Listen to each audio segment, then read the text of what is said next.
రకమైన మలుపు మీ భవిష్యత్తుకి అదొక ఫస్ట్ స్టెప్. మీరు ఇప్పుడు కష్టపడితేనే దాన్ని అవలీలగా దాటి రేపొద్దున మీకు ప్రతి దానికి ఆ 10th క్లాస్ సర్టిఫికెట్, అందులో కాస్త చెప్పుకోదగిన మార్కులు ఉంటే మీరు గర్వంగా చూపించుకోవచ్చు ఆ సర్టిఫికెట్ని. లేకపోతే భయంగా దాన్ని దాచిపెట్టుకొని తిరగాల్సి వస్తుంది. కంపార్ట్మెంట్లని ఇలాంటివి కనిపిస్తూ ఉంటాయి. అందులో తప్పిన వాళ్ళకి ఎదురుగి మళ్ళీ సప్లిమెంటరీ ఎగ్జామ్ ఉంటుంది, పాస్ అవుతారు. కానీ అది అంతా చెప్పుకోవడానికి మీకు బాగోదు. మరి అసలు రేపు ఎంతమంది స్కూల్కి వస్తారనేది కూడా నాకు డౌటే. ఎందుకంటే రేపటి నుంచి మళ్ళీ మీకు యథావిధిగా మీ యాక్షన్ ప్లాన్ కొనసాగుతుంది. రేపు ఈవినింగ్ ఫిజికల్ సైన్స్ ఎగ్జామ్ కూడా ఉంది. కాబట్టి ఇవాళ ఎంత ఎంజాయ్ చేస్తారో చేయండి, రెస్ట్ తీసుకోండి. రేపు మళ్ళీ కరెక్ట్గా 8ంటికి క్లాసులు బిగిన్ అవుతాయి కాబట్టి వాటిని కంటిన్యూ చేయండి. ఇక నుంచి దాదాపుగా మీ కోరికలన్నీ నెరవేరినట్టే. మీరేమనుకున్నారో ఆ కార్యక్రమాలనే సాధించుకున్నారు, ఎంజాయ్ చేస్తున్నారు. ఇక ఇక్కడి నుంచి స్కూల్కి, మీ పేరెంట్స్కి, మీకు ఒక మంచి పేరు తెచ్చేలాగా కష్టపడి చదవండి. అలాగే స్కూల్ పిల్లలు కూడా ఇక నుంచి మీరు రేపు ఈ వారం పోతే మళ్ళీ FA4 ఎగ్జామ్ ఉంది. FA4 తర్వాత మళ్ళీ ఇంకా త్వరలోనే ఇంకో నెలకు అటు ఇటుగా ఫైనల్ ఎగ్జామ్స్ కూడా వస్తాయి. కానీ మీలో చాలా మందికి ఇంకా చదవడం రాయడం రాదు. విద్యాశక్తి కార్యక్రమాలు జరుగుతున్నాయి, యూనిట్స్ జరుగుతున్నాయి, దాన్ని ఇక నుంచి అందరినీ రోజు 5 దాకా ఉంచుదాం అనుకుంటున్నారు, అన్ని క్లాసులు వాళ్ళని. కనీసం డిక్టేషన్ రాయించాలి మీతో రోజు. అప్పుడు కానీ మీకు అసలు రాయటం అనేది ఏంటో వస్తుంది. ఈ సంవత్సరం మనకి అడ్మిషన్స్ కనీసం ఒక 90 వచ్చి ఉంటాయి. అడ్మిషన్స్ కూడా తగ్గుతున్నాయి. ఎందుకని గవర్నమెంట్ స్కూల్స్లో ఎందుకు చేరట్లేదు? డబ్బులు పోసి ఆటోల్లో కుక్కి ప్రైవేట్ స్కూళ్ళకే పంపిస్తారు. చేరిన వాళ్ళల్లో కూడా చాలామంది స్కూల్స్కి రావట్లా. పేరు ఉంటుంది, పిల్లలు ఉండట్లా. మీకే తెలిసి ఉంటుంది మీ ఇంటి చుట్టుపక్కల వాళ్ళు ఎలా అట్లాంటి పిల్లలు ఎవరున్నారనేది. ఇండిసిప్లిన్ కారణంతో కొంతమందికి మనం టీసీలు ఇచ్చాం. కాబట్టి నెక్స్ట్ ఇయర్ మనం స్కూల్ అటెండెన్స్ రోల్ని పెంచాలి. అలాగే మన స్కూల్ యావరేజ్ అటెండెన్స్ని కూడా పెంచాలి. ఇక్కడ భోజనం చేసే వాళ్ళ నెంబర్ని కూడా పెంచాలి. 10th క్లాస్ వాళ్ళకి సాయంత్రం అందరూ ఖచ్చితంగా ఎగ్ తీసుకొని వెళ్ళాలి. మీ ఎగ్స్ మీకే అక్కడ అట్టు పెట్టాం. ఆడి అలసిపోయి ఉంటారు కదా, మీ ఎగ్ మీరు తీసుకొని వెళ్ళండి. కాబట్టి నెక్స్ట్ ఇయర్కి మనం చెప్పుకునేలాగా ఒక మంచి పర్సంటేజ్ని ఈ సంవత్సరం 10th బ్యాచ్ వాళ్ళు ఇస్తారని ఆశిస్తూ తదుపరి మన ఫస్ట్ అసిస్టెంట్ వెంకటేశ్వరరావు మాస్టర్ గారు మాట్లాడతారు.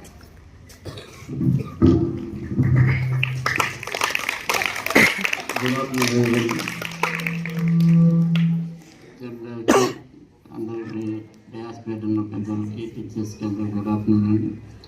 పిల్లలకి ఆశీస్సులు. అందరూ కూడా మంచిగా ఈ 10 సంవత్సరాలు 10th క్లాస్ వాళ్ళు 10 సంవత్సరాలు కష్టపడినది రేపు ఎగ్జామ్లో మీరు చూపించే ఫలితంపై ఆధారపడి ఉంటుంది. కాబట్టి మీరందరూ కూడా బాగా చదివి ప్రతి ఒక్కళ్ళు మంచి మార్కులతో పాస్ అవ్వాలని ఆశిస్తూ ఈ అవకాశం ఇచ్చిన హెచ్ఎం గారికి ధన్యవాదాలు.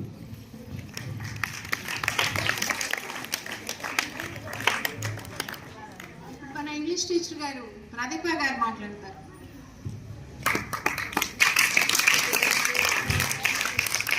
గుడ్ ఆఫ్టర్నూన్ అండి అందరికీ.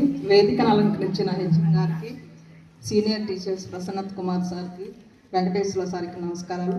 డయాస్ మీద ఉన్న కింద ఉన్న టీచర్స్ అందరికి కూడా నమస్కారాలు. పిల్లలందరికీ నా ఆశీస్సులు. ముఖ్యంగా నేను వాళ్ళు చెప్పదలుచుకుంది 10th వాళ్ళకి చెప్తున్నాను. ఫేర్వెల్ అనే ఒక మూమెంట్ రాగానే పిల్లల్లో చాలా వైబ్రేషన్స్ వచ్చినాయి.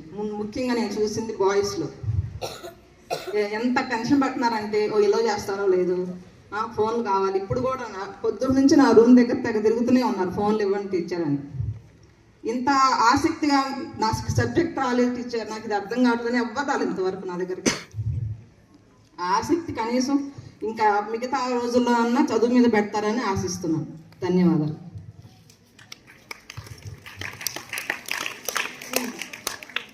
ఇప్పుడు మన ప్రసన్నత్ కుమార్ గారు మాట్లాడతారు.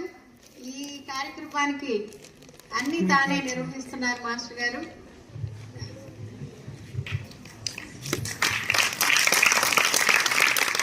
Good evening to all. 10th class పిల్లలు టీచర్ గారు అన్నట్టు ఇంకా అసలు వాళ్ళకి ఇక ఫేర్వెల్ టీచర్ గారు వద్దన్న 2 రోజులు కానీ అది ఒక రకమైన బాధ అనమాట. టీచర్ గారు చేసుకోమన్న తర్వాత అది ఒక రకమైన ఆనందం.